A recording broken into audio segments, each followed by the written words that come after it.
자, 여러분들이 과목 중에서 이제 자동차 보험 과목이 제일 어렵다라고 얘기합니다.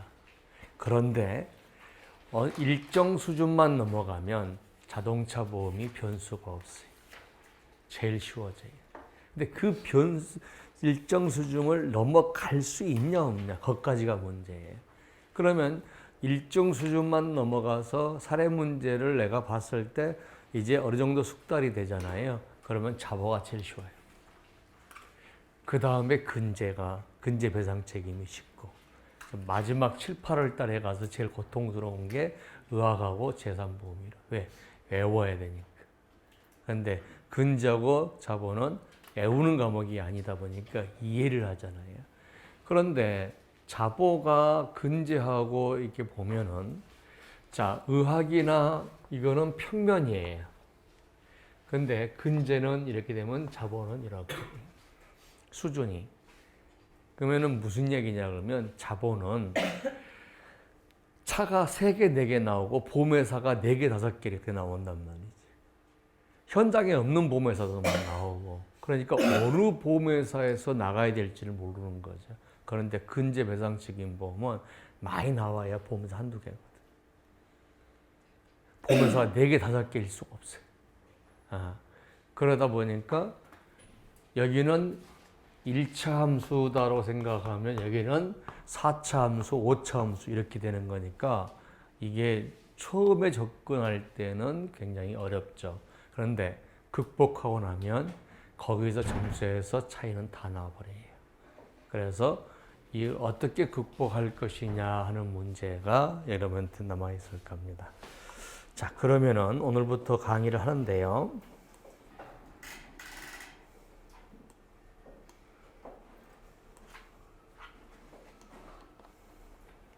자, 먼저 사례 문제의 목차를 한번 보겠습니다. 자, 사례 문제가 나오면 목차를 어떻게 잡을 것인가 하는 거죠. 자, 목차를 어떻게 잡을 것인가. 어떤 분은 이런 말을 합니까? 목차만 잡으면 쓸 수 있겠다. 맞아요.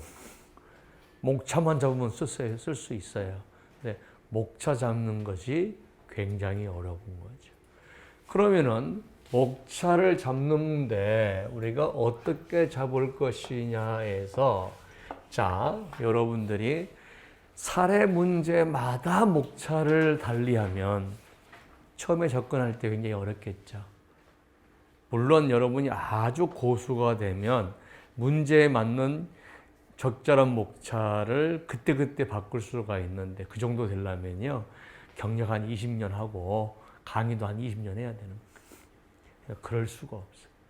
그러니까 목차를 하나 정해놓고 그 목차에 계속 그 목차로 간다라고 생각하면 된다는 거죠. 그래서 목차는 첫 번째가 문제의 제기. 1번 목차가, 2번 목차가 법률상 손배 책임.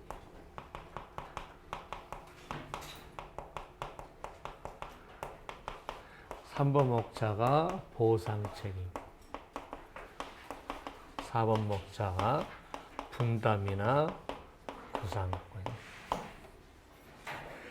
그러니까 대목차는 아예 어떤 사례 문제가 나와도 이렇게 쓴다라고 정해놓고 문제를 접근해 나가자는 거예요. 접근해 나가자. 오케이? 그러니까 목차를 막 계속 바꾼다고 하면은요, 목차를 바꾼다 그러면은 여러분 수험생의 입장에서는 굉장히 힘든 거예요. 그래서 목차를 가는데, 자, 바쁘면 이거는 나가도 됩니다. 문제의 제기를 쓰려다가 구상권이나 보상 책임을 못 쓰면 안 된다는 거죠. 문제의 제기야말로 그냥 점수 안 주는 수프예요. 수프. 수프는 뭐 하기 위한 거예요? 본 요리를 먹기 위해서 약간 입가심하는 거잖아요. 그런데 지금 문제가 보니까 20점 문제야. 그런데 거기서 예? 무슨 스프가 뭐 있어? 바로 본론으로 가야지. 그지? 그러니까 문제의 제기는 언제든지 날릴 수가 있다. 그러면 여러분이 가서 자, 요즘에 2015년도, 2014년도하고 5년도의 차이는 2015년도는 40점짜리 한 문제 나왔단 말이죠. 근데 2015년도에는 사례 문제가 70점이 나왔단 말이에요. 그러면 어떻게 되냐 그러면요. 사례 문제 하나에 10분씩 무조건 생각해야 돼. 목차 잡고 구성하느라고. 그러면은 90분 중에서 60분이 빠져버렸다. 30분이 빠져버렸다. 뭐뭐에 대해 쓰라 할 때는 아무 생각 없이 막 쓰면 돼. 외우는 거. 근데 사례 문제가 A4 용지 나왔다 그러면 그거 분석하는데 무조건 10분 이상은 나가. 그러면 무슨 얘기냐 그러면 본문 내용이 더 짧아야 된다. 더 짧아야 돼. 그러니까 옛날에 40점짜리는 4장 쓴다. 이런 생각은 이제 다 버려야 돼. 40점짜리도 2장 가서 써도 오케이다는 거야. 왜 그래요? 옛날에는 40점짜리에 4장, 5장 쓰고 나머지 10점짜리를 좀 짧게 써서 이렇게 가자. 이게 전략이었는데 지금은 사례 문제가 3문제 나오면 10분씩 생각해야 되니까 30점은 아예 날아갔다는 얘기지. 그럼 60분만에 써야 되는 거야. 근데 4장 썼다. 그럼 나머지는 2문제를 못 써버려. 그러니까 최대한 빨리 써서 결론이 빨리 가야 된다는 거. 오케이? 그래서 우리가 며칠 전에 제가 합격자들하고 밥을 먹었는데 그 친구가 그 작년에 떨어지고 작년에 합격했는데 그 작년은 10장 썼대요. 근데 과락 나왔대요. 근데 작년에는 4장 썼대요. 4장. 왜? 쓸 시간이 없어갖고. 그런데 57점 맞았다는 거예요. 그러니까 장수로 승부 보는 건 아니다는 거죠. 내용으로 승부 보는 거지. 그죠? 그래서 저희 클래스는 내용을 굉장히 줄입니다. 그러면 여러분들이 뭐가 되냐 그러면요. 외울 것도 줄어드는 거예요. 그리고 어떻게 합니까? 짧게 쓰기 때문에 훨씬 더 시간 내에 모든 문제를 쓸 수가 있죠. 따라서 이거 날려도 된다는 거죠. 그런데 쓰고 싶으면 뭐냐? 여기서 쓰는 소목차들 있죠. 이 소목차가 여기서 나열할 거예요. 이러이러한 것들을 검토하겠습니다. 그러니까 소목차에 해당된 걸 쭉 써주고 그걸 나열하겠습니다 하는 정도란 말이에요. 그런데 바로 1번 타이틀 법률상 손배책으로 봐도 가도 된다는 거죠. 자, 그러면 법률상 손배책임을 우리가 이제 공부를 하는데, 자, 법률상 손배책임을 하기 전에 보상책임을 간단 말이에요. 보상책임을 가는데, 보상책임의 순서가 있어요. 보상책임의 순서가 있는데,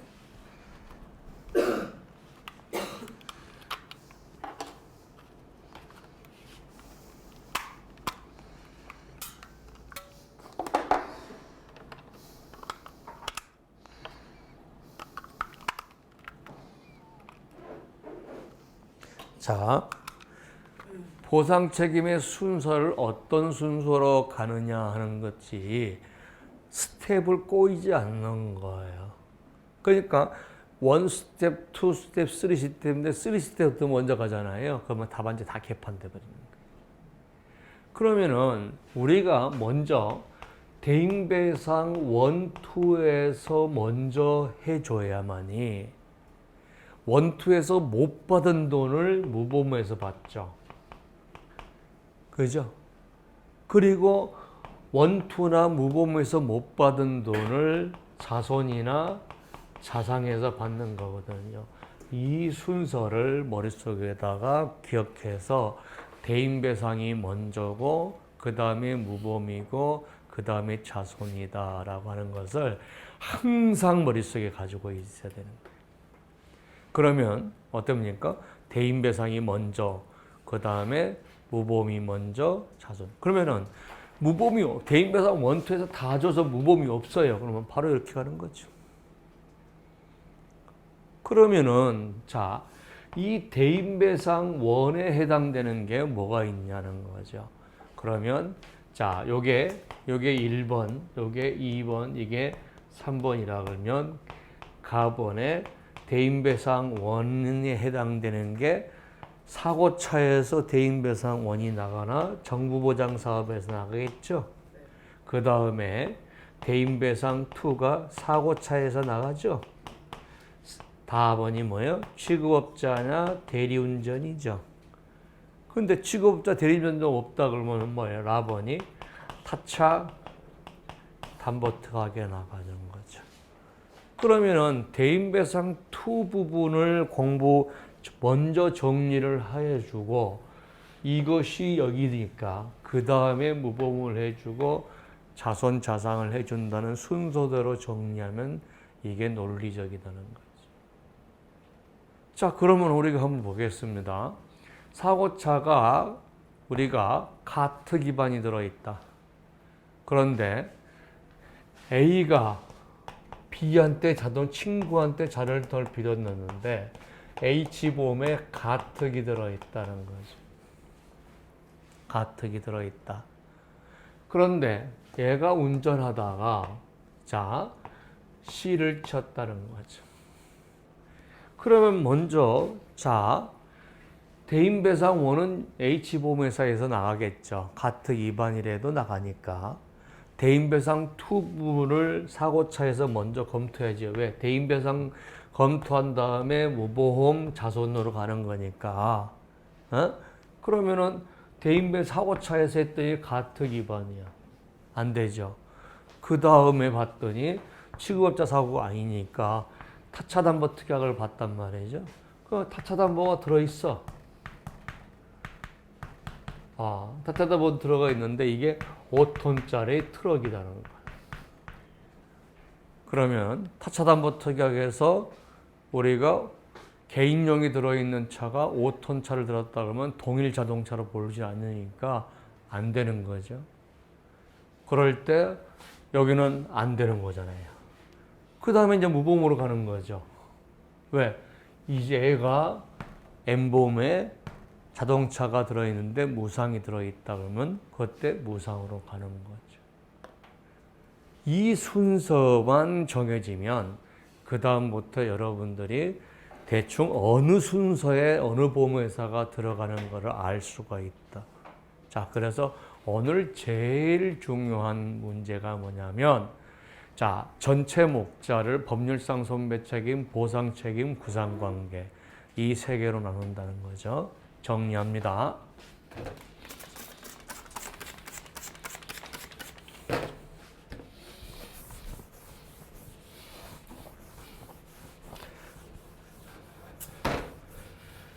자, 먼저 두 번째가 법률상 손배책임, 세 번째가 보상책임, 네 번째가 구상관계.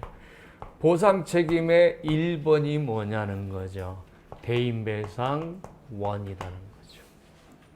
그 다음에 사고차에서 대인배상 2가 나가느냐 하는 거죠. 그래서 안 나가더라. 나가면 상관없고 안 나가더라 그러면 대인배상 2를 계속 끌어내야 되는 거죠. 그게 뭐예요? 취급업자나 대리운전이나 아니면 타차담보 특약으로 끌어내야 되는 거죠. 그런데 결국은 그게 없다 그러면은 무보험 무상에서 끌어들고 나중에 자손해서 이런 식으로 우리가 열거해 나가는 거죠. 그러면 대인배상에 해당되는 게 이거죠.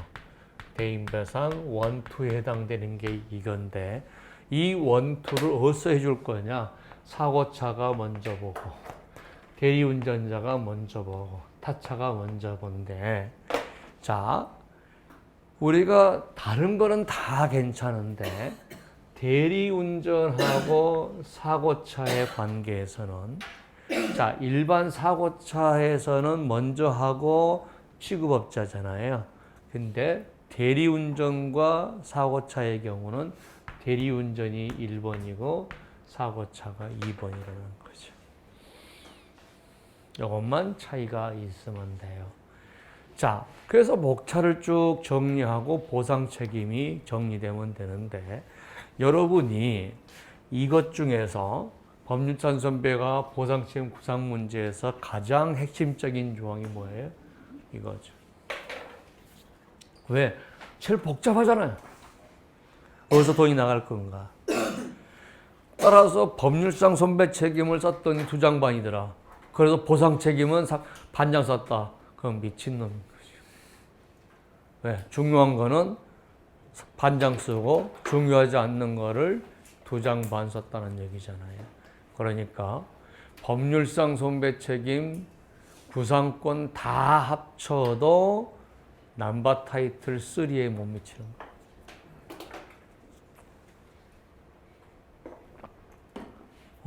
어느 차에서 보상할 것이냐, 어느 차에서 대인배상하냐, 무보험이냐, 타차담보냐, 타차담보 특약이냐, 뭐 어디서 나갈 거냐 하는 것이 사례 문제의 가장 키포인트다.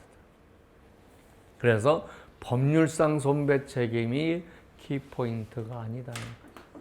그러면 자, 막날로 말해서 시험이 나한테 주어진 시간이 15분 남았어. 내 사례 문제를 하나 해야 되겠어. 그러면 뭐만 쓰고 나온다? 보험자의 보상 책임만 쓰고 나오는 거야.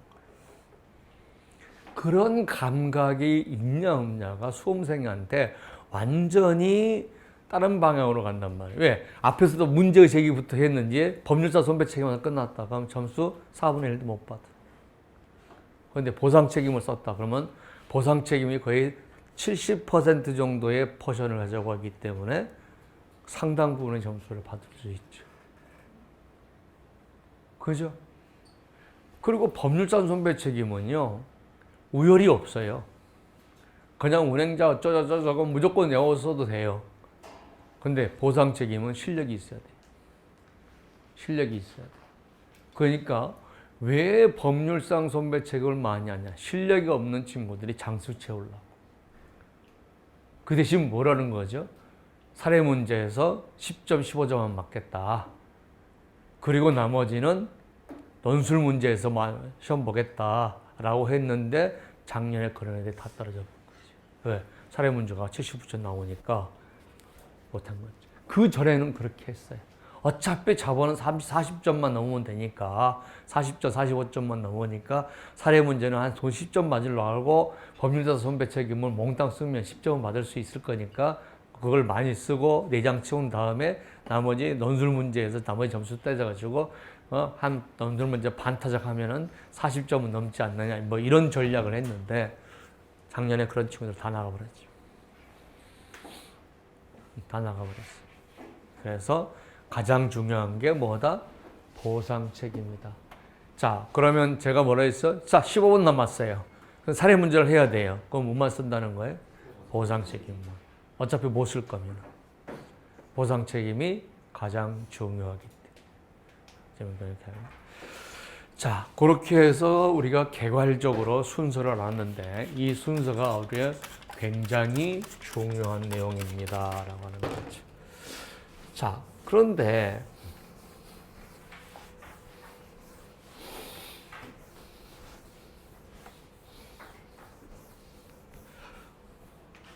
사례 문제는 이렇게 보면 돼요. 조립식 주택이다.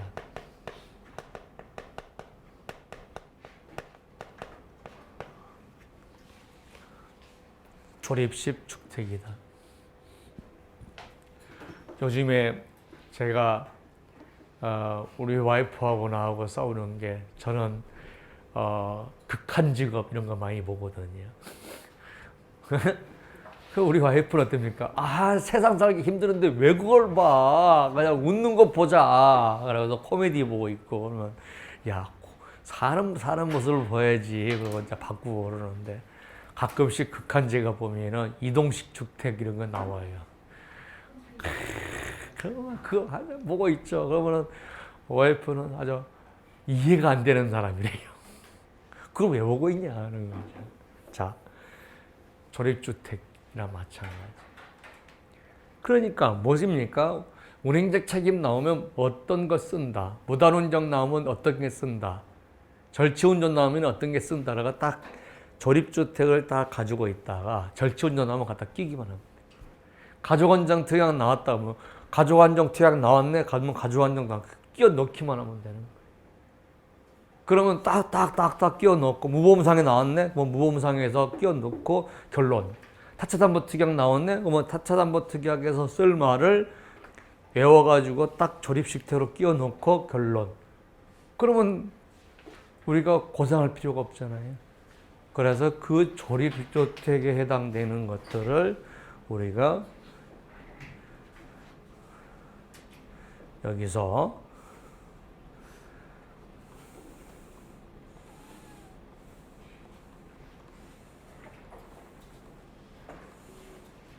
자, 이 조립주택에 해당되는 게 6페이지에 있는 거예요. 그래서 6페이지를 하나씩 우리가 공부해 나가겠습니다. 자, 그러면 우리가 문제를 맞춰서 목차를 분리해 나는 능력하고 그 다음에 이것만 외워서 끼워 넣기만 하면 사례 문제는 되는 거예요. 사례 문제가 굉장히 복잡한 것 같지만 차가 5개 나왔단 말이에요. 그러면 순서가 대인배상, 무보험, 자손. 대인배상이 사고차, 취급업자, 타차담보특약 이렇게 뚝뚝뚝 나눠서 집어넣기면 되면 된 말이에요. 그럼 안 되면 다음 단계, 안 되면 다음 단계. 그래서 끼워 넣혀서 결론만 내주면 되거든요. 그래서 사례 문제가 여러분들이 굉장히 제가 사례 문제 때문에 막 8개월씩 학원을 다닌 친구가 사례 문제를 몰라요. 그런데 제가 2014년도에 재밌는 장난을 한번 해봤어요. 뭔 장난을 했냐? 사례 문제, 자동차 사례 문제 5시간 완성. 5시간 만에 완성한다. 그리고 칼하고 풀 갖고 온다 그랬어요. 칼하고 풀 갖고 온다. 그래서 요걸 딱 주면서 자, 문제 가특 기반에서 나왔지? 잘라서 붙여. 붙이고. 연령한정 대환 나왔네? 거기 있지? 잘라 붙여. 결론 내. 그래가지고 5시간 동안 잘라 붙이기만 했어. 근데 걔들이 그거 갖고 시험 문제 봐서 합격했대. 5시간밖에 안 들었다 이거야. 8개월을 들었는데 모르는 거를 선생님한테 5시간 듣고 사례 문제 감을 잡고 그거 가지고 와서 공부해서 합격했다. 무슨 말인지 알겠죠? 그게 가능해진다는 거예요. 그게 가능해져. 그래서 사례 문제가 굉장히 난해하지 않다. 남들이 볼 때는 굉장히 난해하게 보이지만 어느 수준만 딱 올라가면 이제 가위질해서 붙이고 가위질해서 붙이고 결론 내고 이러면 된다는 거예요. 자, 그러면 우리가 법률상 손배 책임부터 한번 가봅시다 하는 거죠. 자, 법률상 손배 책임.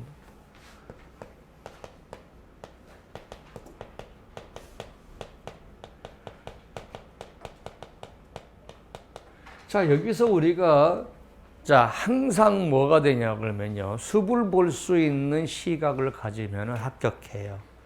숲을 보는 시각은 그냥 생기는 게 아니에요. 상당 부분 공부를 할 수 있어야 그 전체의 숲을 볼 수가 있어요. 근데 공부를 적게 해도 숲을 보는 사람이 있어요. 숲을 보려고 노력하는 사람이 있어요. 근데 숲을 볼지 모르려고 하면요. 자, 한번 생각해봐요. 드롭이라고, 드롭? 하늘 날아가는 게 뭐죠? 드론. 그놈이 1시간만 뜨면 사람이 100명분을 일을 해내는데. 1시간만 떠서 싹 촬영해버리고, 그러면은 거기에 무슨 나무가 있고 뭐가 있고 다 파악한다는 거예요.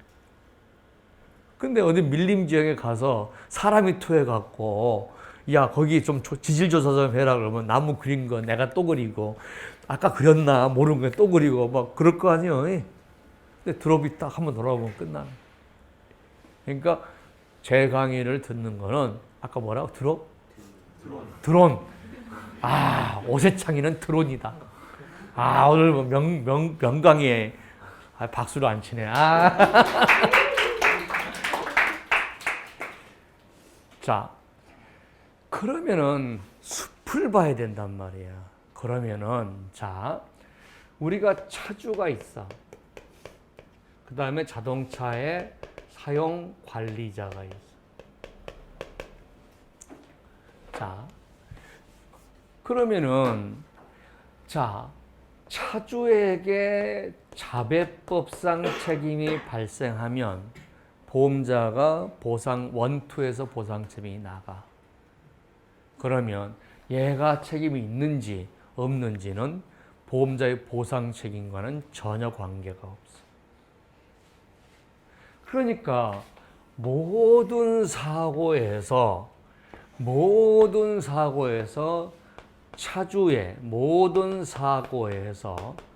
차주의 자배법상 손배 책임이 포커스예요. 그러니까 자 뭐예요? 차주의 자배법상 손배 책임이 발생했기 때문에 사고차 보험회사에서 대인배상 원투에서 보상 책임을 진다. 자, 근데 허락 피보험자의 보상 책임을 논해보죠. 왜 논해? 보상 나갔는데. 응? 왜 논해? 군대 같으면은 바로 이 새끼를 와서 바로 때리지. 근데 왜 그렇게 강의했냐는 거예요. 다른 학원에서 장수치업을. 그러면 김영피보험자의 법률상 손배 치고 한 장 쓰고 허락피보험자 법률사 손배 치고 2장 썼잖아. 운전자의 법률사 손배 3장 썼잖아. 3장이나 썼다. 그러고 내는 거죠. 근데 채점자 입장에서는 같은 말 리피트죠. 왜? 갑을 을로 바꾸고 을로 병을 바꿨잖아. 똑같은 내용이잖아. 그게 뭐가 답이야? 그거는 뭐합니까? 10점 맞기. 10점으로 끝내자. 그 다음엔 어떻습니까? 애교 점수로 죄송합니다. 교수님, 채점자님. 이거죠.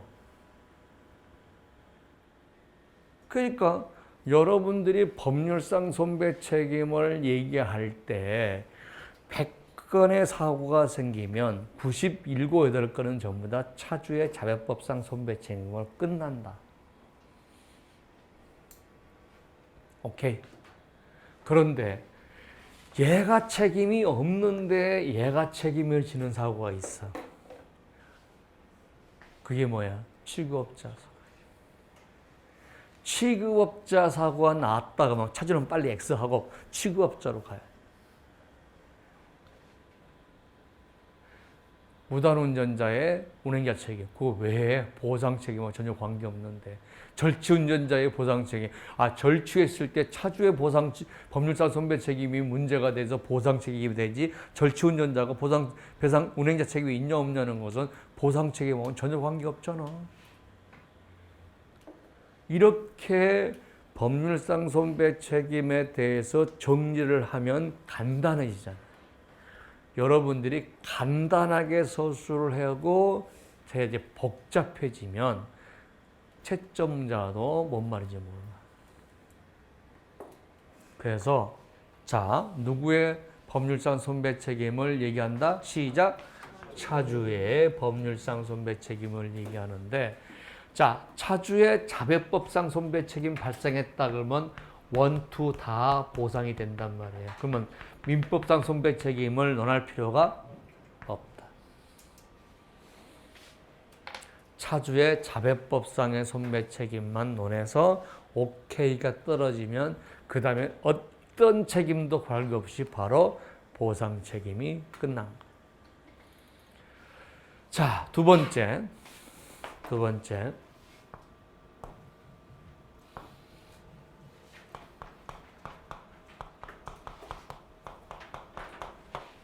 차가 2개 있어. 그러면 차주가 몇 명 있겠어요? 2명 있겠죠. 그잖아요. 그러면 여기는 차주 A의 손배 책임이지만 여기는 A, B를 묶어서 얘기를 해야 됩니다. A, B에 대해서 묶어서. 근데 A, B가 형태가 달라. 하나는 취급업자 사고고 하나는 임대차 사고야. 그러면 두 개를 논해줘야 돼. 왜? 하나는 운행자 책임이 차주가 없고 취급업자가 운행자 책임을 지고 하나는 운행 책임이 있는 사고잖아요. 그러니까 같이 묶을 수가 없잖아요. 사고차가 두 대면 운행자 책임을 공통 부분은 똑같이 하고 결론 부분에서 공통 부분까지 두 개 할 필요는 없는 거죠. 공통 부분은 그대로 쓰고 결론에서 제1차의 차주 A는 어떻고 제2차의 차주가 어떻고 이렇게 써주고 결론만 내주면 돼요. 그런데 수험생들이 차가 두 대일 때 운행자 책임을 결론을 두 개를 안 내려준다.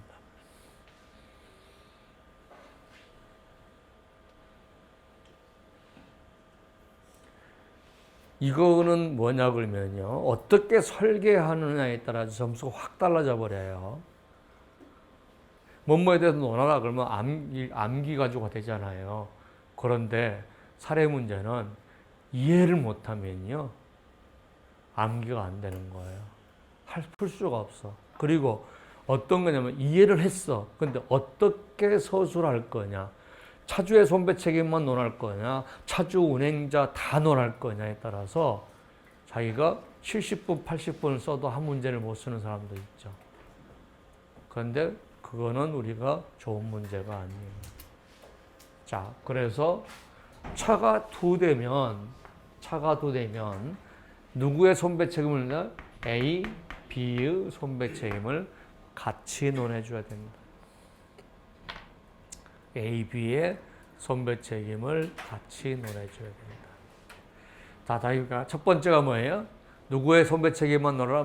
누구의 어떤 법률상 손배 책임만 논하라? 시작. 차주의 자배법상 손배 책임만을 논하라. 차주의 자배법상 손배 책임만을 논하라. 머릿속에 집어넣어요. 차주 중심으로 논한다는 거죠. 근데 차주 중심이 아니고 사용 관리자 중심으로 논해야 될 게 딱 하나 있어. 한 사고가 있어. 무슨 사고래? 취급업자 사고. 취급업자 사고. 법률상 손배 책임에서 큰 지금 숯불 보는 거예요. 악구를 잡는 거예요. 이 프레임을 못 잡아버리면 문제가 무지하게 복잡해져 버려요. 자, 다시 한번 얘기할까? 누구의 손배 책임을 중심으로 쓴다? 차주의 자배법상 손배 책임만을 쓴다. 차주의 자배법상 손배 책임을 쓴다. 그러면 여러분들이 대법원 판례를 한번 봐봐요. 자, 대법원 판례를 보면 운행자 책임을 쳐봐봐요. 그러면 100건 중에서 99건은 차주의 운행자 책임이 있냐 없냐의 문제. 차주의 운행자 책임이 있냐 없냐 문제. 그러면 차주하고 자, 1, 2, 3, 4 가까운 사람끼리 이렇게 돼 있잖아요. 그러면은 판례가 어떨 때 제일 많이 가면 여기 놈이 제일 많이 걸리죠. 차주하고 제일 먼 놈이 사용하고 있을 때 차주의 운행자 책임이 제일 논쟁이 많겠죠. 차주의 와이프가 운전했을 때는 논쟁이 없어. 차주의 자녀가 운전할 때는 별로 없어. 차주가 빌려준 사람이 차주의 피해기 운전할 때 상관없어. 그러면 여기에 해당되는 것이 문제가 되겠죠. 자, 그래서 다시 또 이제 들어갑니다. 법률상 손배 책임에 대해서 들어갑니다.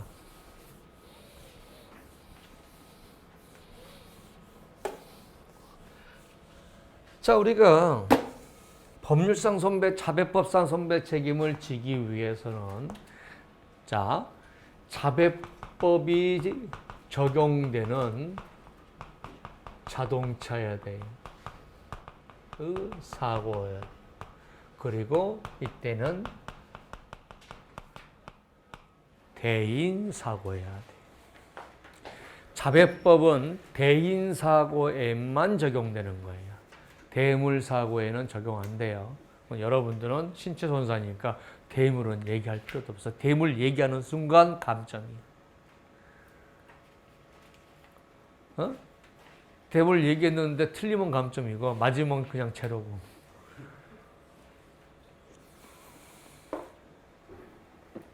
자, 두 번째가 운행으로 인한 사고예요. 근데 이거는 사례 문제가 안 나와. 왜 안 나오냐? all와 nothing이거든요. 농기계 사고다. 그럼 어떻습니까? 이제 자율법상 자동차가 아니니까 대인배상 원투가 없잖아. 운행으로 인한 사고가 아니다. 그러면 뭡니까? 자동차 사고가 아니잖아. 보상 책임이 없잖아. 근데 어떤 문제가 나올겠어요? 케이스 바이 케이스에 따라서 보상 책임도 있을 수가 있고 보상 책임도 없을 수가 있는데 결론적으로 보상 책임이 배상 책임이 없다는 문제는 잘 안 내죠. 그러니까 절취운전에서 차주의 손배 책임이 없는 사고는 내면은 두 줄밖에 안 돼. 손배 책임 없으니까 원투 보상 안 된다. 그러면 그 문제를 내놓고 40점을 어떻게 주겠냐고. 수험생들이 가장 학원이나 수험생들은 뭐냐면은 합격하기 위해서 여기 왔어요. 그러면 수험생들한테 내가 원하는 게 뭐냐면 여러분이 출제자라면 여러분이 채점자라면 어떻게 할 건가 그 기분을 계속 가지고 바라보란 말이에요.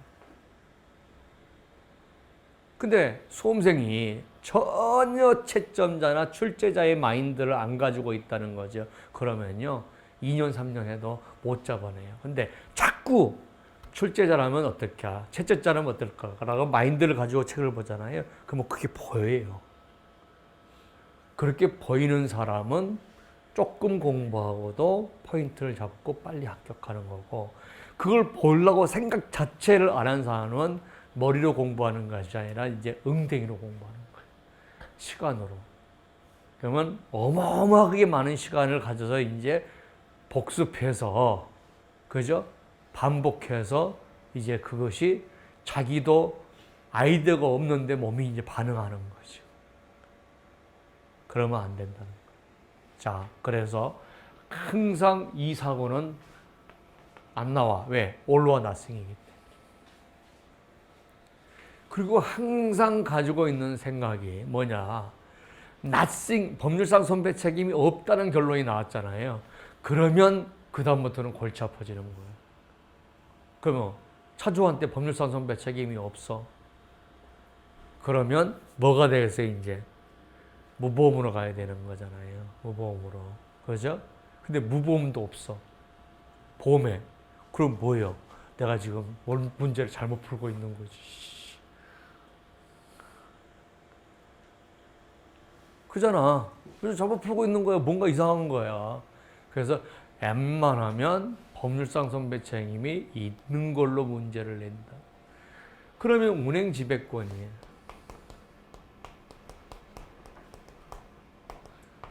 그 다음에 타인성이에요.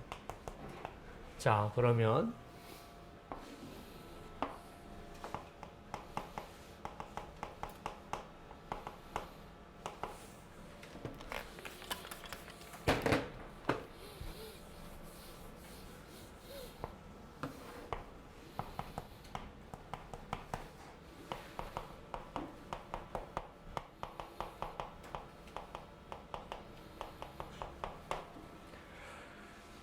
그러면은 차주가 운전 중 사고가 났다. 그러면 그 문제는 운행 지배권이 전혀 논점이 없는 거죠. 그러면 어떻습니까? 두세 줄, 서너 줄 쓰고 발로 넘어가라는 얘기야. 그럼 뭐가 있겠어요? 다른 문제가 포인트겠죠. 다른 문제가 포인트겠죠. 그러면 운행 지배권이 논점이 될 수 있는 문제가 뭐냐 이런 거죠. 운행 지배권이 있을 수도 있고 운행 지배권이 없을 수도 있는 사고만 운행 지배권이 논점이 되죠. 그 외의 사고는 운행 지배권에 대해서 논점 없음 따라서 몇 줄 더 두세 줄로 빨리 쓴다고 끝내자 이렇게 머리는 마인드를 갖고 있어요. 그리고 뭐예요? 그 다음에 다른 문제가 포인트다. 친족사상이나 산재면책 이걸 써야 되는데 운행지배권 묻지도 않은 거 가지고 두 장 쓰고 나서 친족사상은 빼먹었다 그러면 끝이 되는 거예요. 알겠어요? 그러면은 운행 지배권이 논점이 되는 사고가 뭐냐 이거죠. 자, 운행 지배권은 이자가 사용하고 있을 때 이자의 운행 지배권이 존재가 문제가 되는 거죠. 그랬을 때 뭐예요? 자, 양도 명의 잔존자.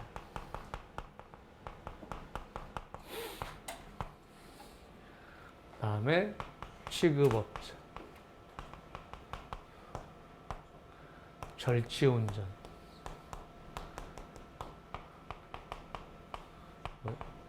그러니까 이 네 개의 사례가 나오면 운행자 책임이 조금 거론해야 되는구나, 포커스구나 라고 생각하고 이 네 개의 문제가 나오지 않으면 운행자 책임은 두세 줄로 짧게, 서너 줄로 짧게 이게 머릿속에 감각적으로 떠야 된다.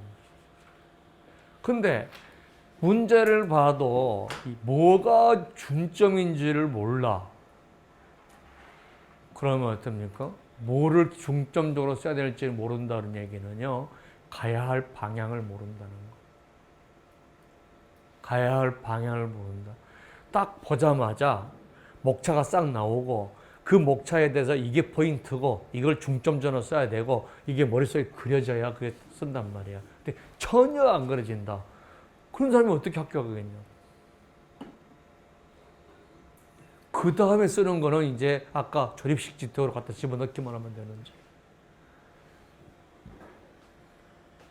그러니까 법률상 손배 책임이 조금이라도 거론돼야 될 것 같다라고 하는 문제는 네 개밖에 없어. 시작. 뭐라고?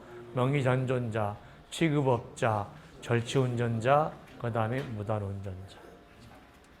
무단운전 사고. 예.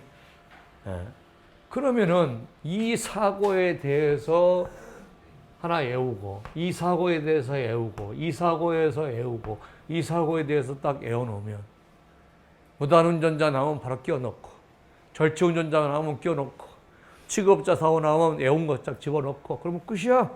그 결론만 내려주면 되는 거야. 왜 그걸 외워야 된다고 생각하냐. 타인성은 세 사람밖에 문제가 안 돼. 뭐가 문제가 돼?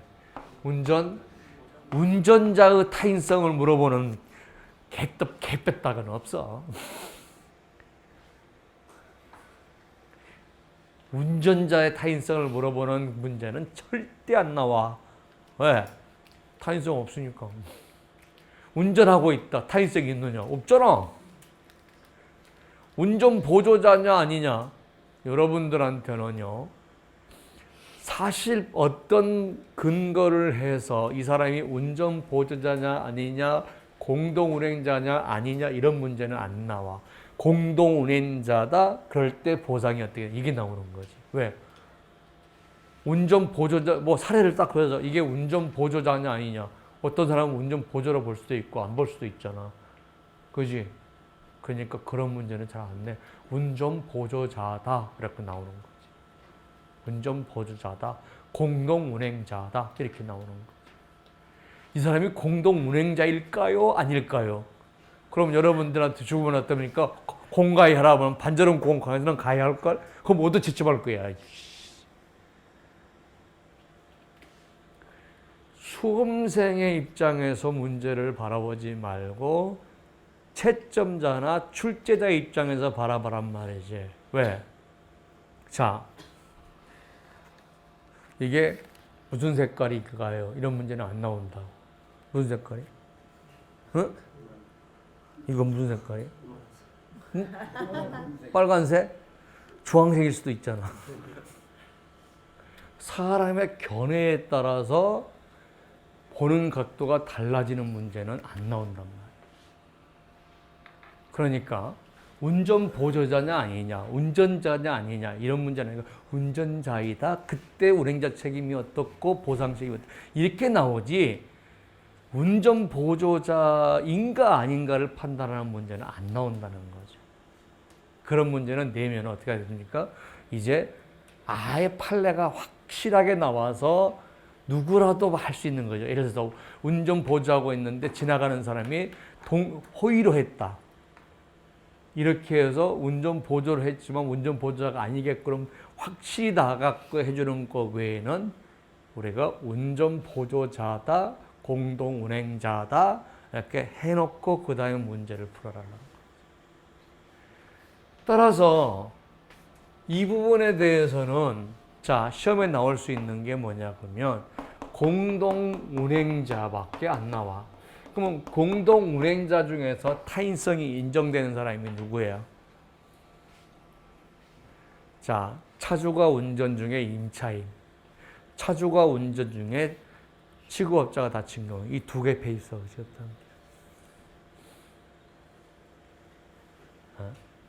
그러면은 시험 문제를 내가 철저하려면 어떻게 내고 싶을까라고 했을 때 저는 그렇게 지금 분석을 해요. 내가 출제자라면 문제를 낼 수 있을까? 제가 지금 20년 넘게 문제를 계속 내오고 여러분들 가르치고 있기 때문에 내가 문제를 내려고 아무리 연구를 해도 문제가 안 나와. 그러면 그 문제는 안 되는 거예요. 그 문제는 안 되는 거예요. 그래서 요거는 별로 문제가 안 되고 공동 운행자나 운전 보조자 이것만 하나만 얘기하면 돼. 그러면 법률상 손배 책임에서 운행자의 일반적인 개념 하나, 그죠? 운행자의 일반적인 개념 하나. 그 일반적인 개념은 뭐예요? 그냥 차주가 운행자일 때 운행자라는 건 이렇다라고 일반적인 개념이잖아요. 그 다음에 요거 둘, 셋, 넷, 다섯, 여섯, 일곱 개. 자, 법률상 손배 책임에 대해서 7개만 외워두면 그 다음부터 땡이에요. 그러면 여러분들이 시험 문제에서 절취운전자 나왔을 거예요. 그럼 그거는 읽을 줄 알 거 아니야. 그러면 절취운전자 그거 갖다 같이 집어넣으면 된다고. 무단운전자 나왔잖아요. 그럼 무단운전자 가서 외운 거 같이 넣으면 된다고. 그러니까 뭐가 어려워. 그리고 사례에서는 갑돌이가 어떻다, 을돌이가 어떻다 결론만 내주면 되는 거 아니야. 오케이? 자, 그러면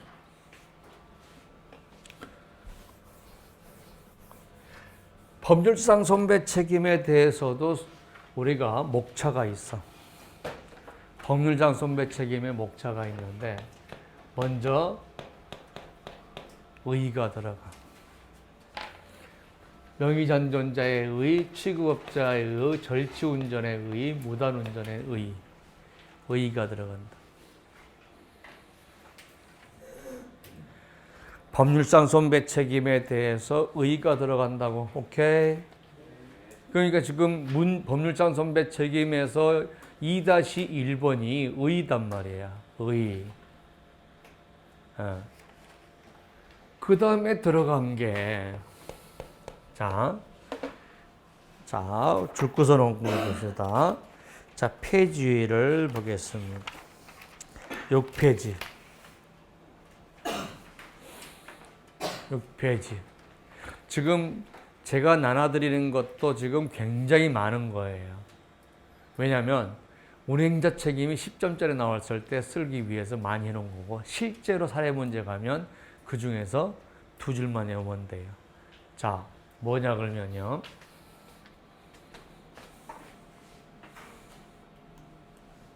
요거 찾아보시죠.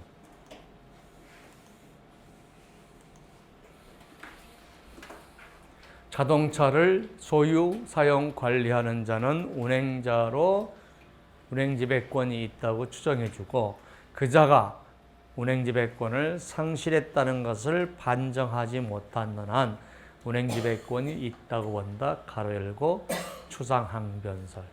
그러면 소유, 사용, 관리죠. 소유자로서의 운행자와 사용관리자로서의 운행자예요.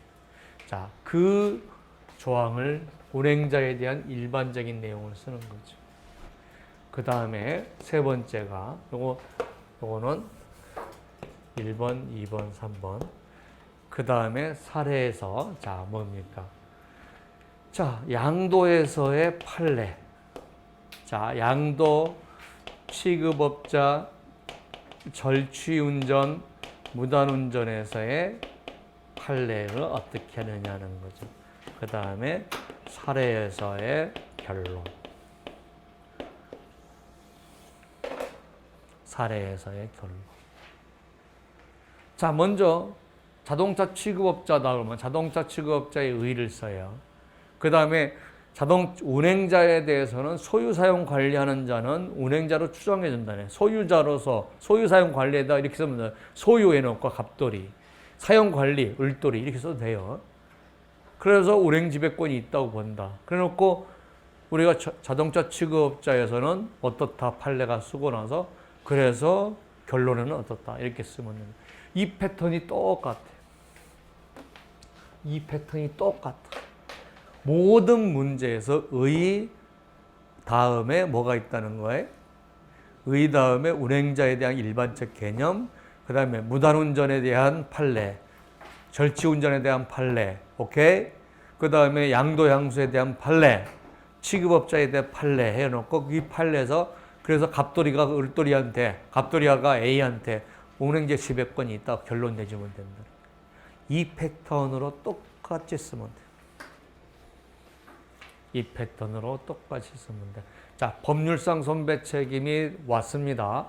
법률상 손배 책임이 왔는데, 자, 의 쓰고, 그죠? 운행자에 대한 일반적 개념 쓰고, 그 다음에 그 무단운전, 절치운전에서 판례의 태도를 쓰고, 그 다음에 사례 결론 써주면 된다는 거지. 오케이? 자, 그러면 하나씩 한번 가봅시다. 자, 절치운전.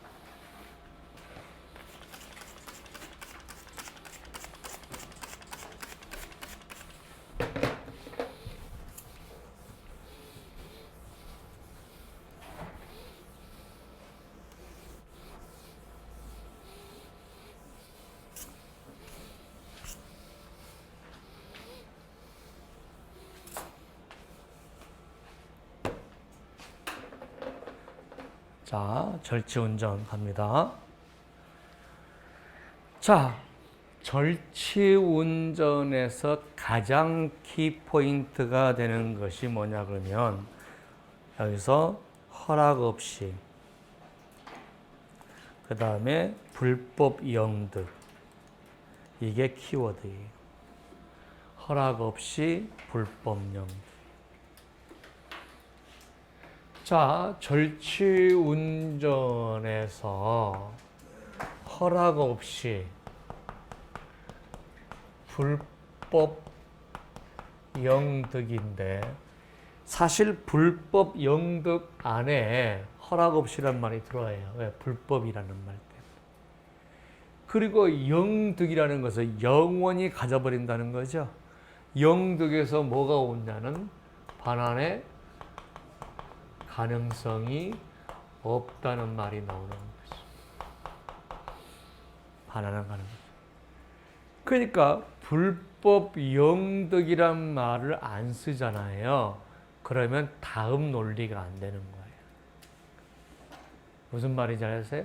불법 영득이라는 말에서 반환의 가능성이 없다고 나와야 되는데 불법 영득이라는 말을 안 쓰잖아요. 그러면 논리가 한 뻥 뚫린 거야. 매놀이야, 매놀. 근데 여러분 답안지에 보면 이런 쓸데없는 거는 쓰되 논리적으로 빠지면 안 될 것들을 막 빼뜨려 버린단 말이에요.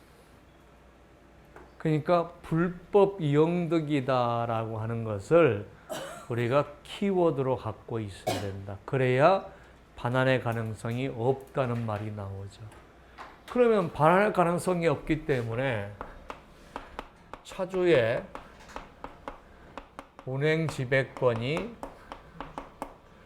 없다는 거죠. 차주의 운행 지배권이 없다. 그러면 H보험회사하고 A가 차주고 B가 우리가 절취자고 C가 지금 피해자다 그러면 얘가 지금 법률상 손배 책임이 없잖아요. 그러면 누가 법률상 손배 책임만 져요?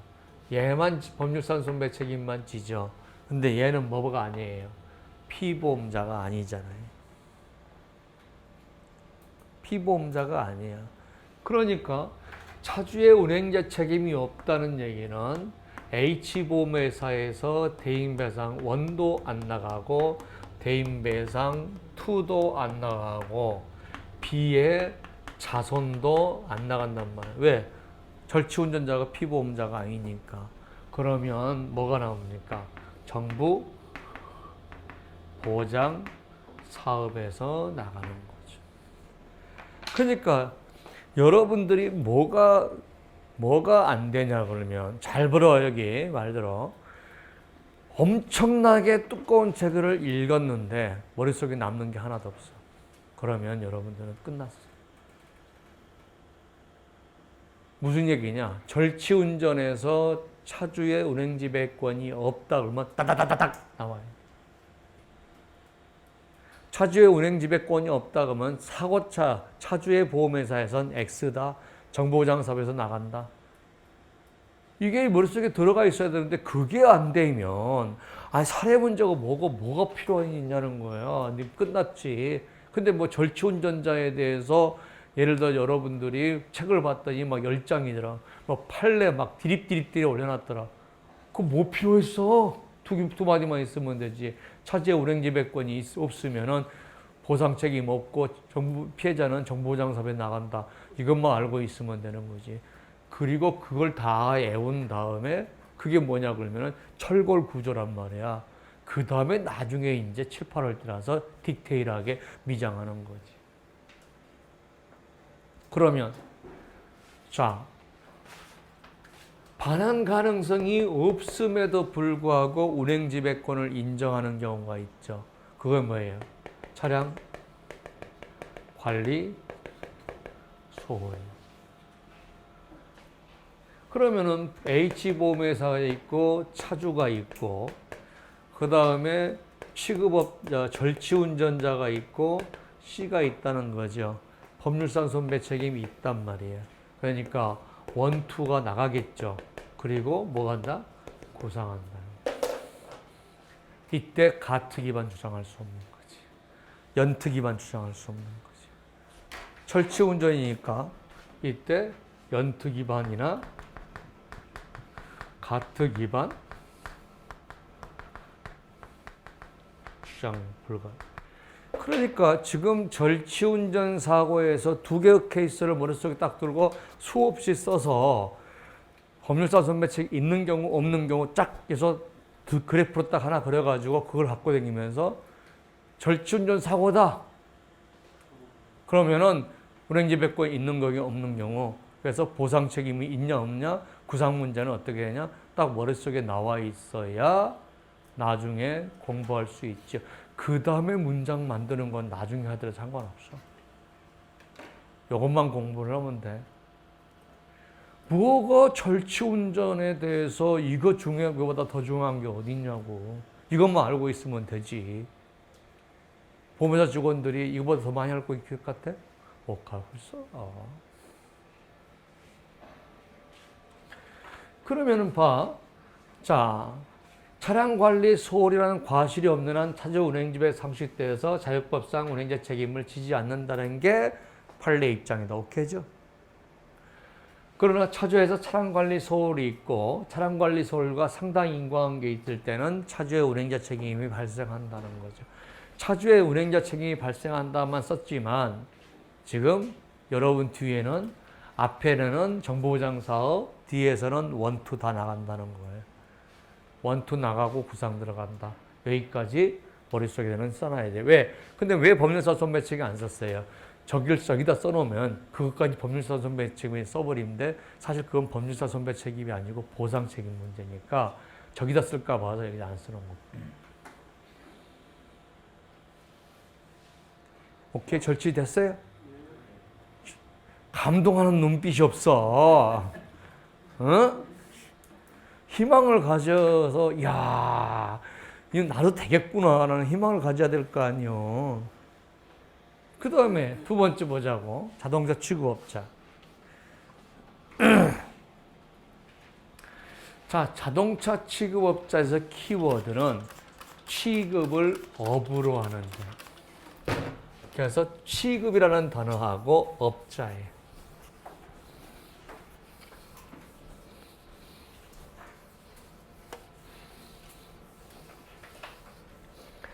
자, 자동차 취급을 업으로 해서 업무로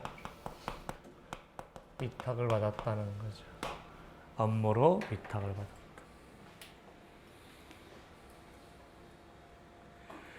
근데 자, 지금까지는 차주의 손배 책임을 논하지만 차주의 손배 책임이 없고 사용자의 손배 책임이 있는 유일한 사고가 뭐라 그랬어요? 취급업자 사고라 했죠. 그죠? 취급업자 사고다. 그러면 자, 보겠습니다. 자, H보험회사 차주 취급업자 피해자다. 근데 뭐라냐면은요, 자, 업무로서 위탁받았다는 거죠. 업무로서 위탁받았다는 거예요. 그러면 업무로서 위탁받은 게 아니라 그러면, 그죠? 업무로서 위탁받은 게 아니라 그러면 우리가 다른 얘기죠. 그러면 자, 여기서 업무야. 근데 업무 끝났어. 업무 끝났어. 자, 아니면 처음부터 업무하고 관계없어. 개인적으로 빌렸어. 자동차 취급업자가 있는데, 제 친구도 취급업자 있는데 가끔씩 내가 차 이상하면 갖다 주거든요. 어? 이틀 써봐. 어? 그러면 지가 이틀 쓰다가 아 괜찮아 타 뭐 그냥 이런 거죠. 옛날에 지금은 새 차 샀으니까 들어가는데 중고차 살 때는 주로 갖다 놓고 그러면 야 수리값이 더 나와 그냥 써.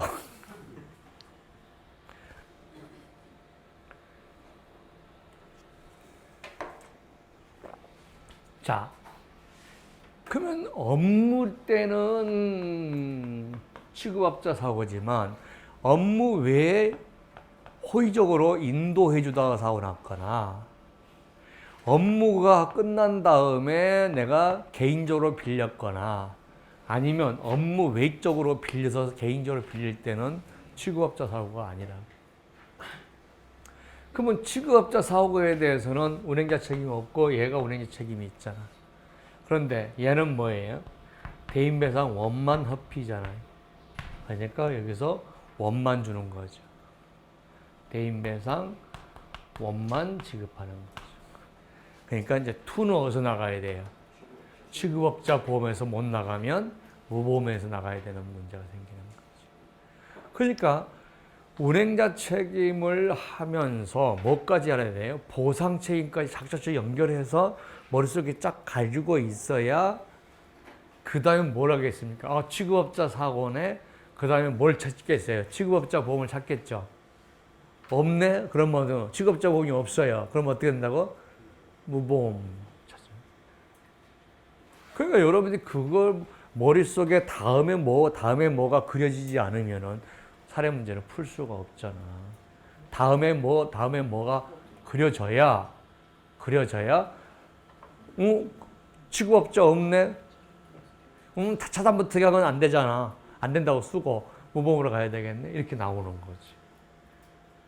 그러니까 어떻습니까? 항상 마음속에는 사고차의 대인배상 원투, 대인배상 원투가 안 되면 원은 안 된 경우가 없어. 무보험하고 정부보장사업하고 사고차 되니까 투가 안 되면 취급업자 안 되면은 타차단부터 계약 그런 거죠.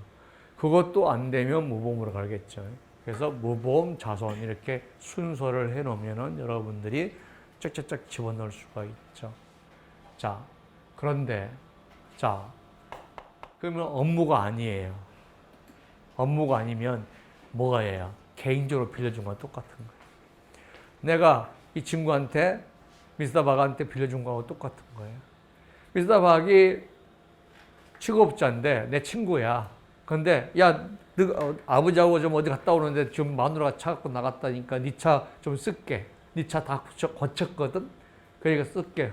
그래 갔다 와. 그러면 고친 다음에 갔다 온 거잖아요. 그리고 별도의 허락을 받았잖아요. 그러면 업무 중이 아니잖아요. 그러면 누구하고 똑같냐고 내가 그냥 빌려준 거하고 똑같은 거예요. 내가 빌려준 거하고 똑같은 거야. 그러니까 차주하고 취급업자가 연대 책임을 지는 거죠. 피해자에 대해서 오케이, 오케이. 그 다음에 여기는 원투 다 허피가 되니까 원투에서 보상하고 그 다음에 구상을 못 들어가는 거죠. 근데 여기서 이제 뭐 있어요? 가트 기반이나 연투 기반이 걸리면 원만 나가겠죠.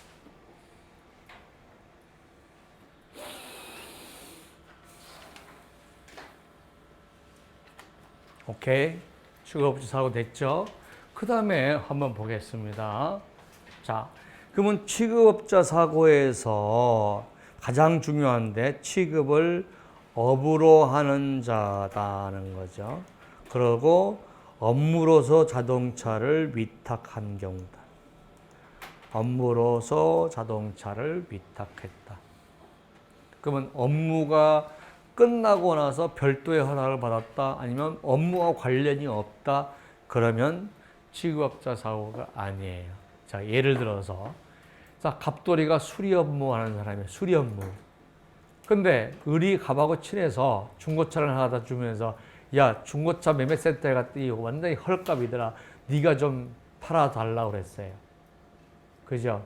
그러면 그거 팔고 하다가 사고 났다. 자동차 취급업자가 아니죠. 왜? 파는 거는 수리 업무가 아니잖아요. 자기는 수리업자지.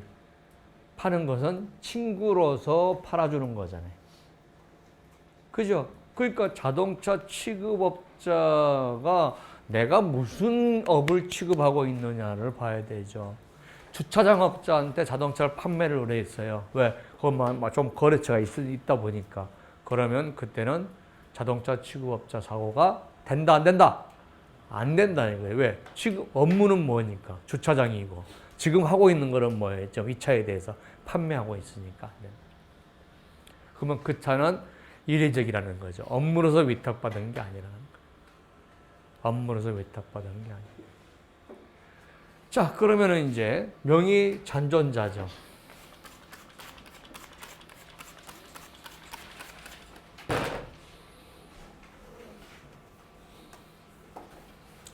자, 명의 잔존자는 자,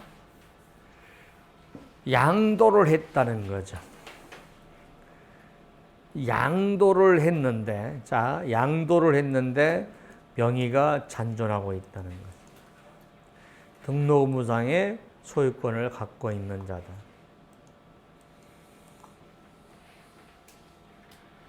그러면은 명의 잔존자에서 우리가 나오면 이것만 쓰면 돼.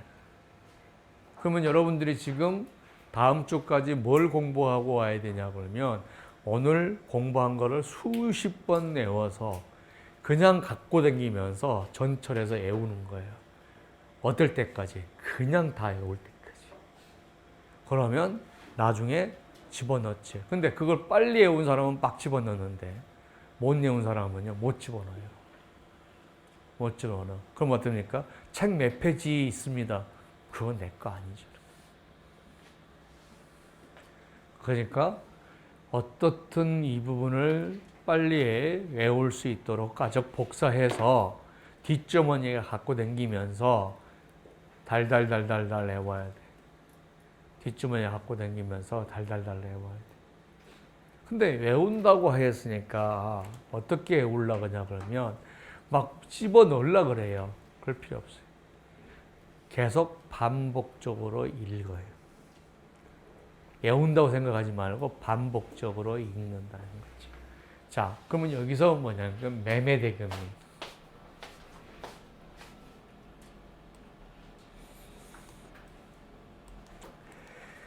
여러분들은 외우라 그러면요. 문장을 통째로 외우려고 그러잖아요. 절대 그렇게 해서는 안 돼요.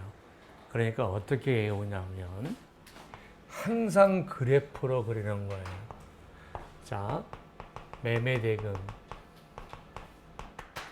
자, 잔존. 매매대금이 없다.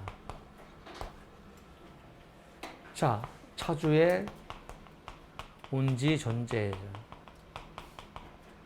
영어는 차주의 운자가 없다는 것. 매매대금이 있으면 양도인의 운행지배권이 있다. 양도인의 운행지배. 양수인은 당연히 직권이니까 있겠죠. 양도인의, 차주라고 하다는 양도인의 운행지배권이 있다. 전제가 뭐예요? 명의 잔존이라고 하는 것이 지금 전제되어 있는 거죠. 근데 명의가 넘어갔다. 그럼 매매대금이 있다 하더라도 운행지배권이 없어요. 따라서 명의가 넘어갔다 이런 문제는 안 나와요. 항상 명의 잔존이 나오죠. 그리고 시험 문제 나오면 항상 매매대금이 있어요. 왜? 매매대금이 없다 그러면 끝났잖아. 매매대금이 있다라고 나온단 말이에요. 여러분 문제를 한번 내봐. 문제를 복잡하게 내려면 어떻게 되는가? 매매대금이 없으면 간단해지거든. 그러니까 없는 문제는 안 나온다. 그런데 매매대금이 없을 때도 예외적으로 운행자 지배, 양도인은 운행자 지배권을 인정하는 예외가 있지. 뭐예요? 자기 이름으로 자동차를 사용할 것을 허락했다는 거죠.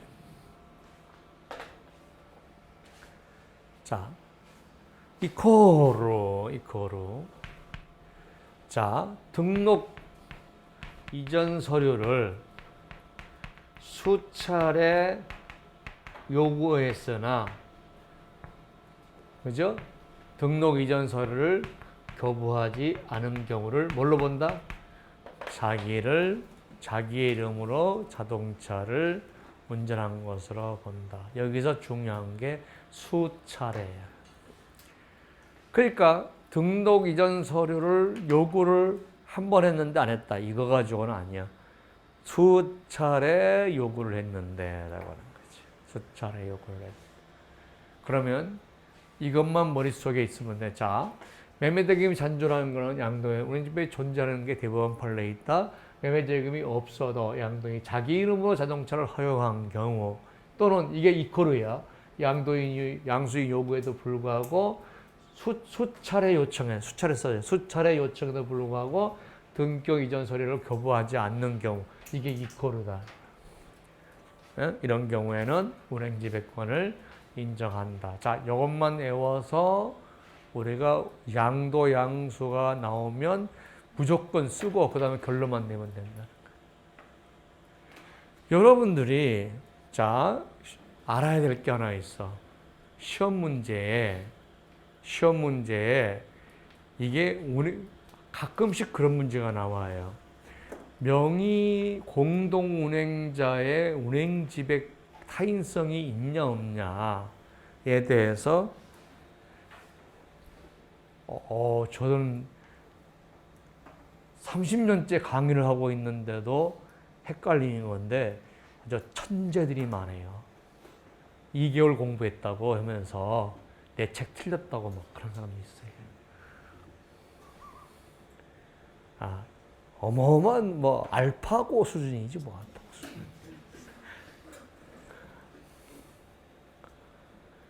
저한테 전화해서 선생님 책 틀렸는데 이렇게 하지 말고 그저께도 선생님 책 틀렸다고 전화 와가지고 내가 다 가르쳐주고 나서 네가 틀렸는데 앞으로는 틀렸다고 하지 말고 이해가 안 됩니다라고 물어봐라 그래요.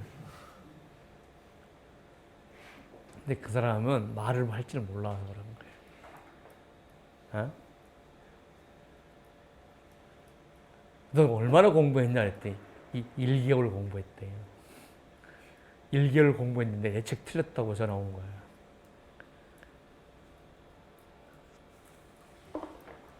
틀릴 수도 있겠죠. 그런데 그렇게 말하는 게 아니라는 거죠. 아니 어타다. 그거 있어요. 하물 썼더니 화물이라고 고쳐온 놈도 있어요. 근데 하물이거든요. 근데 뭐가 틀렸다라고 하는 거에 대해서 직설적으로 얘기하는 것보다 이게 뭡니까? 라고 물어보는 게 A죠. 그런데 요즘 아주 직격탄이에요. 직격탄. 그래서 다음에 물어보려고 그러면 그렇게 물어보지 말고 이해가 안 됩니다. 왜 그럽니까? 라고 물어보고 설명을 다 듣고도 틀렸다고 해라. 응? 그렇게 얘기를 했죠. 그래서 물어보실 때 근데 아직 우리가 그러잖아요. 이렇게 사회생활을 많이 안 해보니까 어떻게 말을 해야 좀 이렇게 상대방의 기분이 안 상하면서 할 수 있는 거에 대한 우리가 대학이나 이런 데서 연구를 안 하잖아요. 에? 그리고 뭐 이거 하면은 뭐 뜹니까? 직격탄이잖아요. 막 요새 여론조사가 어떻게 하냐고 보려고 딱 내린 순간 막 깜짝 놀래요. 막 욕설 막 나오고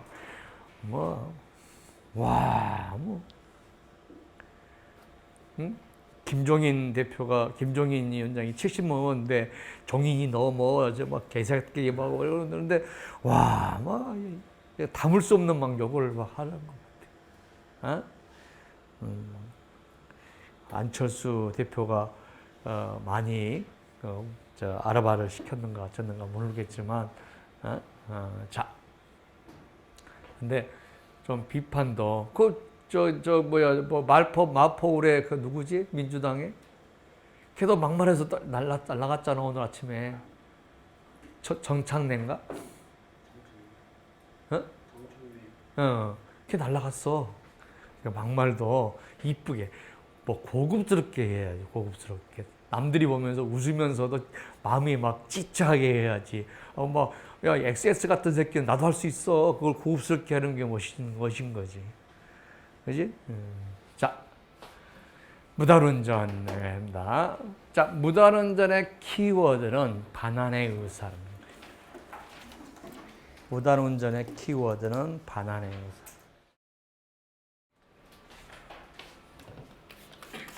그래서 무단운전에 대해서는 운행지배권이 없다는 판례는 거의 없어요. 제가 지금까지 한 번 봤는데 그 판례도 잘못했다고 보는 거죠. 그래서 무단운전은 여러분들이 무조건 운행지배권이 있다. 왜? 반환의 의사가 있잖아. 그래서 무단운전에서 키워드는 뭐냐? 반환의 의사. 반환의 의사에서 뭘 끌어야 돼? 운행지배권을 끌어와야 돼. 그러니까 반환의 의사란 말이 안 들어가면 무단운전에 그 다음에 운행지배권을 끌어올 단어가 없단 말이야. 그러니까 뭐는 반드시 들어가야 된다? 반환의 의사를 가지고. 그러면 절취운전하고 무단운전에서 두 개의 가장 큰 점은 뭐예요? 절취는 불법 영득, 무단운전은 반환의 의사. 이 두 개를 딱 분명히 머릿속에 딱 집어넣고 그거를 시험 문제에 쓰면 되는데 이렇게 강의를 안 해주니까 어떻게 됩니까? 뭐가 중요한지 모르니까 막 쓰되면은 키워드가 다 빠져버립니다. 그래서 무단운전에 대해서는 운행지배권이 있다라고 하는 거고, 무단운전에 대해서 뭡니까? 이거죠. 자, 적극가담자에 대해서 타인성이 부정된다는 거죠. 자, 그러면은 자 보겠습니다. 자, 무단 사용. 자, 적극 가담자예요. 그러면 자배법에서 타인성이 부정되는 사람이 세 사람이 있어요. 그죠? 누구예요? 운전자. 근데 운전자는 아니잖아요. 옆에 탔으니까. 운전보조자예요? 운전보조자도 아니잖아요. 그죠? 그러면은 누구가 돼 있어요? 공동운행자다. 왜? 같이 처음부터. 그러면 적극 가담자의 가장 큰 키포인트는 뭐냐 그러면 무단운전한 차에 나중에 탔다. 적극 가담자 아니에요. 둘이서 자 보세요.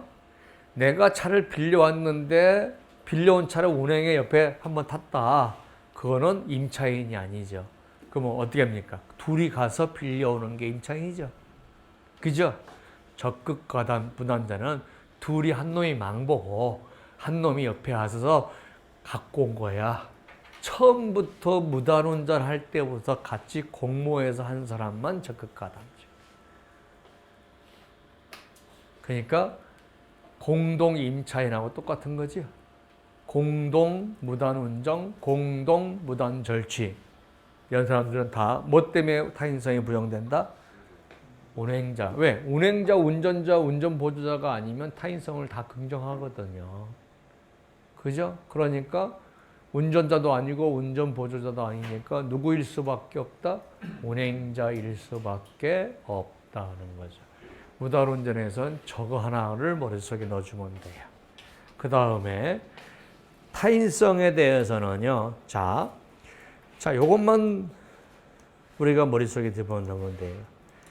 자, 운전보조자이냐 아니냐에 대해서 사례를 들어서 운전보조자이냐 아니냐를 판단해라 이런 문제 안 나온다 그랬죠. 운전보조자다고 운전보조 중이다고 써요. 그러면 다 운전보조자죠. 근데 운전보조 중인데 운전보조자로 안 본 사람이 누구예요? 호의적인 거죠. 그러면 머릿속에 그것만 갖고 있으면 돼요. 호의적인 경우는 운전보조 중이라도 운전자로 보지 않는다. 사례에 나오는 거 그거밖에 없어요. 자, 공동운행자의 타인성이에요. 자, 근데 여러분들이 자 그래봐요. 판례는 공동운행자의 타인성을 부정하는데 나는 타인성이 있을 것 같다. 네가 무슨 대법원 판사야? 그래서 어유 자동차 보험 많이 공부하셨나 봐요. 예, 한 달 공부했습니다. 여러분이 한 달 가지고 의견은요 아무 도움이 안 돼요. 어? 왜? 여러분이 타인성이 긍정된다 해가지고 보상해 줄 것 같습니까? 그러면 안 되면 대법원 갈 거 아니에요. 그럼 판사가 타인성이 부정되지 않는다 그러면 개새끼 그러고밖에 더 있냐고 네가. 수험생의 의견은 아무 필요가 없어. 여러분 의견을 묻는 게 아니라 판례가 이렇다. 이것만 묻는 거야. 그러니까 여러분의 의견은 절대적으로 필요가 없는 거야. 그리고 시험 문제에 나왔는데 애매한 거는 절대 안 나가. 이미 판례로 정형화되어 있는 것만 나간다. 무슨 말 하겠어요? 그래서 가끔씩 보면은 공동운행자의 타인성하고 직접적 현재적이라고 나는 봅니다라고 막 한쪽은 아니라고 봅니다. 나는 봅니다라고 막 둘이 싸워요. 얼척이 없어요. 그래서 몇 개월 했는가 보면 한 2달짜리하고 3달짜리 싸우고 있는 거야. 얼척이 없어요. 그런 거는 절대적으로 수험생에 도움이 안 돼. 대법원 판례로 가야 돼. 왜? 그게 객관적이잖아. 실무에서 그렇게 하고 있잖아. 그래서 공동운행자의 타인성은 다 부정되는데 긍정되는 케이스가 딱 2개밖에 없어. 시험 문제 나온다면 그 2개 케이스밖에 안 나와. 뭐예요? 자, 차주나 지입차주나 차주의 피용인이 운전할 때 임차인. 오케이? 그거밖에 없어. 그러니까 무슨 공동운행자에 대해서 절충적 공동운행자, 수직적 공동운행자 이런 거 나눌 필요도 없어. 그냥 사례에 그런 케이스 2개만 타인성을 인정한다는 것만 알면 되는 거야. 어? 그리고 나는 타인성 부정한다. 그리고 뭐 딴 사람이 얘기하잖아요. 너는 네 맘대로 해라. 나는 대법원 판례대로 하겠다. 하면 돼. 그리고 지금 타인성을 인정했던 게 뭐예요? 차주가 자동차 취급원한테 펜벨트를 좀 고쳐달라고 했는데 고치니까 본네트가 열려 있을 거예요. 앞에 본네트가 열려 있는데 다 고치고 나서 차주한테 가서 야 시동 좀 걸어봐 그런 거야. 근데 시동 걸었는데 안 걸리니까 그러면 나도 봐 내가 한번 들어가 볼게 그랬는데 왜 안 되지? 하고 싹 들어갔는데 소인을 집어넣는데 또 걸어버린 거야. 그래서 소이 떨어진 거야. 거기서 그 판례에서 차주가 운전 중인데 취급업자 타인성을 부정해버리면 차주가 민법상 손배 책임져야 되잖아. 그죠? 민법상 손배 책임져야 되면 대인배상 1에 없으면 2에서 줘야 되는 거잖아. 1까지 다 줘야 되니까 보험회사가 1, 2를 다 주게끔을 하려고 타인성을 인정하는 거. 그 두 개의 케이스 외에는 없다. 항상 문제를 분석을 잘해야 돼. 타인성 부분이 나오면 운전보조자의 타인성이 있냐 없냐를 문제를 내겠냐? 절대 안 된다. 운전보조자 나온다 그러면 호의적이냐 아니냐. 그래서 보상 책임이 어떻게 되냐 이렇게 나오는 거죠. 그러면 공동운행자가 나오면요. 타인성 다 부정된다. 그런데 대법원에서 2개만 인정하고 있다. 2개만 인정하고 있다. 머릿속에가 그것만 머릿속에 갖고 있으면 돼. 시험장에 공동운행이 나왔어요. 저기가 뭐예요? 하나의 자동차에 운행자가 여러 명 있을 때 이들을 공동운행자로 한다. 자, 그 다음에 공동운행자 운행자 책임에서 차 외인한테서는 공동으로 책임을 진다. 근데 공동운행자 간의 타인성일 때, 공동운행자 간의 타인성은 차주가 여타 공동운행자에 대해 손배 책임이 있느냐? 재배법상 손배 책임이 없으니까, 그죠? 피보험자 대인배상 1, 2에서 안 나가죠. 그래서 자손에서 나가야 된다. 그런데 우리가 손배 책임이 있는 경우가 있는 게 2가지 케이스다. 그러면 6, 7줄 되지. 하여튼 시험장에 가서 2줄짜리 2줄짜리 4개만 쓰면 10점 됐어. 더 이상 외우지 마. 더 쓸 공간도 없어. 시간도 없고. 응? 여러분들이 가끔씩 그러거든요. 어떤 친구가 교수님 제가 그런 부분 봤어요. 500문제 예상 문제를 했대요. 500문제. 그거 몇 년 걸렸냐 할 때 3년 걸려서 완성했대요.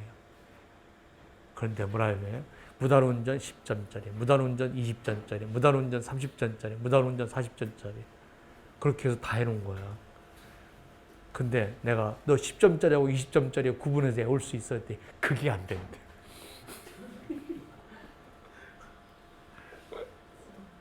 만들어놨는데 그게 안 외워진다는 거야. 그 뭘로 만들어? 뭘로 만들어? 3년 걸렸대. 10점이 나오건 20점이 나오건 그냥 똑같이 쓰는 거야. 똑같이 쓰는 거야. 오케이? 자, 그래서 법률상 손배 책임까지 하고 그 다음에 자 가족안정특약 보였습니다. 제가 이제 법률상 손배 책임을 다 했어요. 자, 이것만 외우시면 나중에 법률상 손배 책임 나오면 그거 빡빡 집어넣기만 하면 돼. 그리고 사례에서는 갑돌이가 어떻고 얼토리가 어떻고 이렇게만 써주면 된다. 법률상 손배 책임 나오면 어떻게 쓴다고? 1번이 시작 의, 2번이 일반론, 3번이 판례. 다시 한번 시작 의, 2번 일반론. 일반론을 외워보세요. 시작 자동차를 소유, 사용, 관리하는 자는 운행지배권이 있다고 추정해주고 그 자가 운행지배권을 상실했다는 것을 반증하지 못하면 운행지배권을 가지고 있다. 무슨 설? 추상항변설. 이 조문은 무조건 쓰는 거예요. 이 조문은 무조건 쓰는 거예요. 그러면 여러분이 운행자 책임을 3장, 4장 쓸 필요가 전혀 없다는 얘기잖아요. 그죠? 그러면 반절 정도에서 끝났어요. 반장에서 끝났어. 그 다음에 보상 책임이 주 포인트죠. 자, 보상 책임이 주 포인트. 자,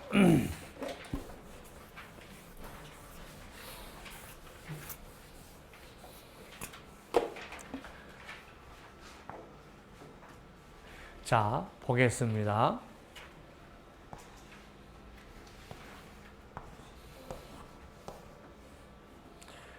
자, 보상 책임과 관련돼서 어떤 것을 먼저 써야 되고 어떤 것을 나중에 써야 되느냐 하는 거예요. 순서가 있어요.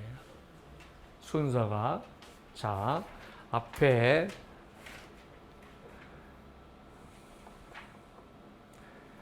자, 이 부분 우리가 한번 보죠.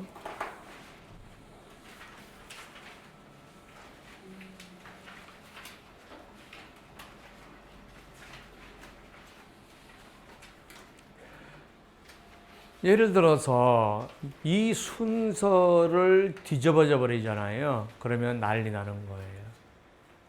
자, 왜 그러냐 그러면 가트 기반하고 양도가 있다. 근데 양도를 먼저 쓸 거냐, 가트 기반을 먼저 쓸 거냐 하는 거죠. 그러면은 자 보세요. 자, 이만큼이 면책인 걸 써야 돼요. 이것만면 면책인 걸 먼저 써야 돼요. 이게 2번, 이게 1번. 그럼 어떤 게 먼저 써야 돼요? 1번 먼저 쓴다고 이게 할 것 같지 않아? 내가 1번 썼다고. 내가 그걸 유도하려고 바꿨었어. 순간적으로. 모든 보험이 면책인 거하고 대인배상만 면책인 거하고 어떤 걸 먼저 써야 돼? 모든 보험이 면책인 걸 먼저 써야지. 어? 모든 보험이 면책이다 그러면 다른 거 쓸 필요 없잖아. 그래서 모든 보험이면 대인배상원을 제외하고는 올 면책인 게 뭐냐는 거야. 올 면책인 게 뭐야? 운전자 한정특약이죠. 그래서 사고차의 보험을 먼저 쓸 때 제일 먼저 2-1번, 그죠?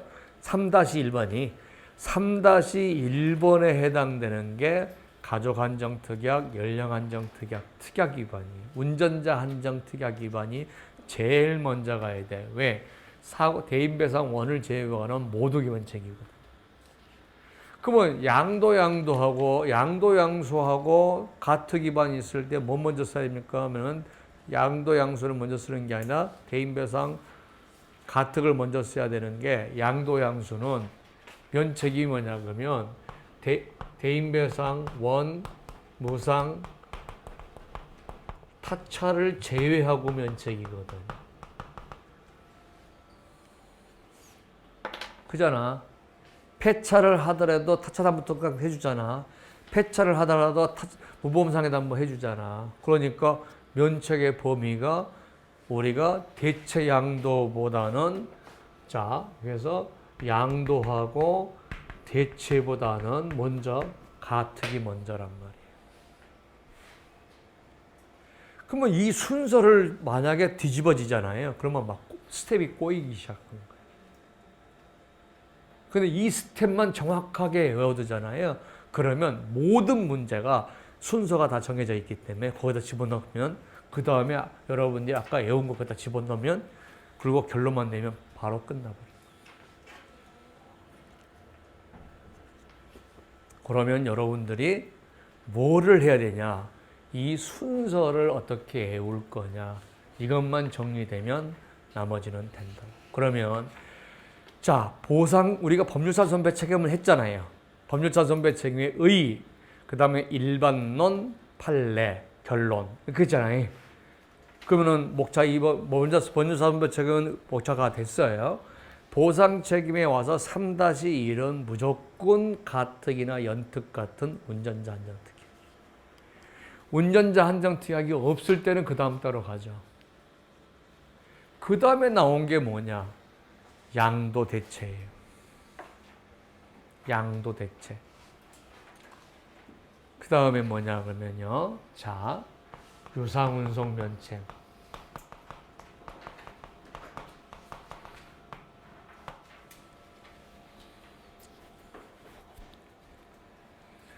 요거는 요리 가도 돼요. 여기에 유상운송 면책이 더 넓거든요.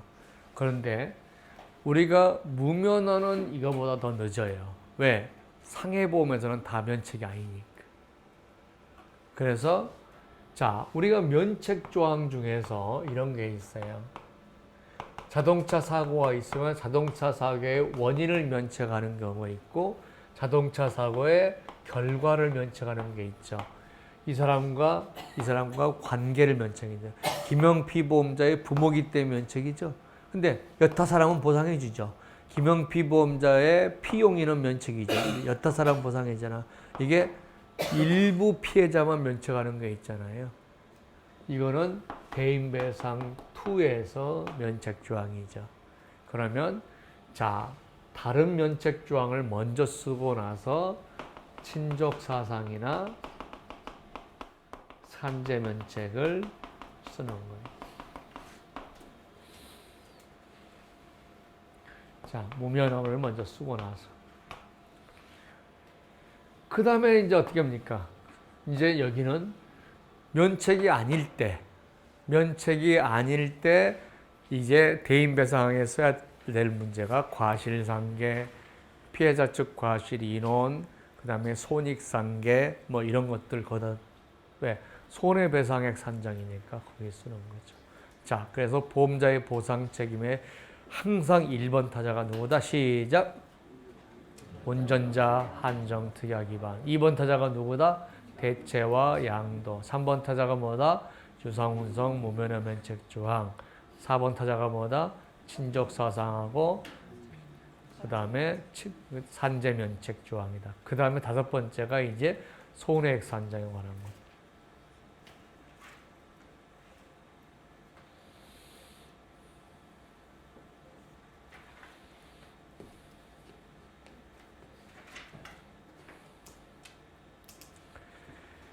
자, 그러면은 이제 보험자의 보상 책임에 대해서 이제 했는데 지금 요 부분이 뭐냐 그러면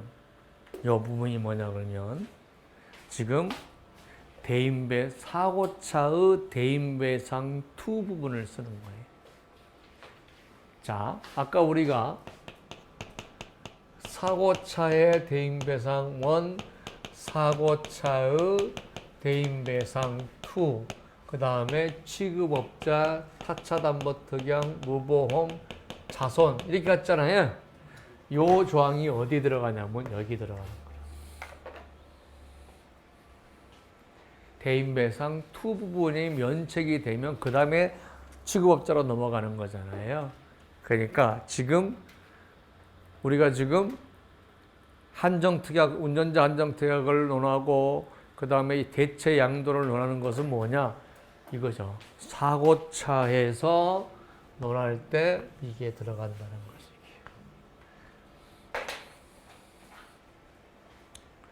사고차에서 논할 때 들어간다.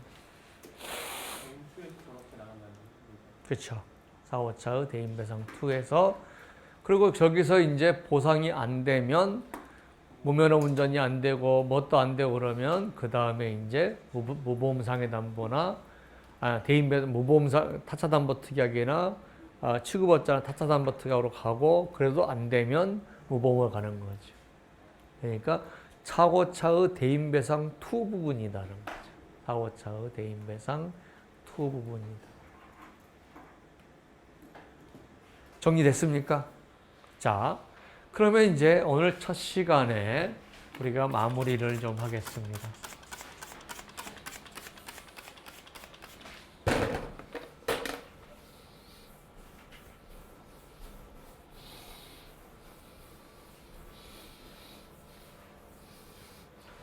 자, 그림을 그려놓고 마무리를 하겠습니다. 자, 제일 먼저 법률상 손배 책임을 논한다는 거죠. 그 다음에 두 번째, 보상 책임을 논하고, 세 번째가 구상 문제를 논한다는 거죠. 그래서 문제의 제기는 그냥 상략해도 관계없다는 거죠. 그런데 지금, 자, 요 부분에서 지금 다시 두 번째 단계로 가는 거죠. 보상 책임에서 다시 두 번째로 가는데, 자, 어떻게 나갈 거냐는 거죠. 자, 1번이 대인배상 1과 사고차의 대인배상 2가 나가고, 그러면 여기 사고차에 해당되는 게 뭐냐? 개인용, 업무용, 영업용, 농기계 자동차 보험, 이륜차 자동차 보험, 우리가 그 다음에 건설기계, 자동차 보험 이런 것들이 다 사고차에 해당되는 거죠. 그래서 개인용, 업무용, 영업용, 이륜차, 농기계, 건설기계 이런 것들이 다 대인배상 2 부분이다. 근데 대인배상 2가 안 되면 그 다음에 취급업자가 되거나 대리운전이 되고 타차 운전 담보특약이 되고 네 번째 무보험이 되고 다섯 번째 우리가 자손이 된다는 거죠. 자, 두 번째 단계에서 이렇게 보상 책임을 끌어온 거죠. 근데 여기서 다시 가자 이거죠. 세 번째. 여기서 다시 가자.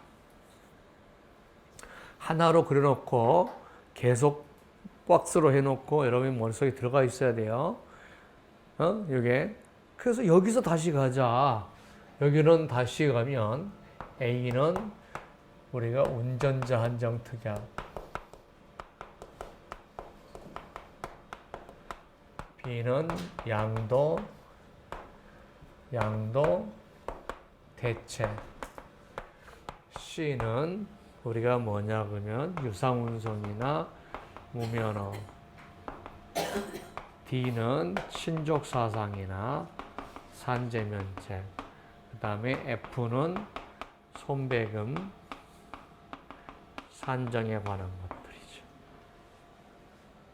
자, 이렇게 순서를 하나 해놓으면, 자, 1번, 2번, 3번이고, 요거는 어떻게 된다 그래서요? 자, 1번이 의, 2번이 일반론, 3번이 판례 및 사례. 이렇게 정리를 해주면 되죠. 2번이 이렇게 되고, 이거는 이렇게 되고.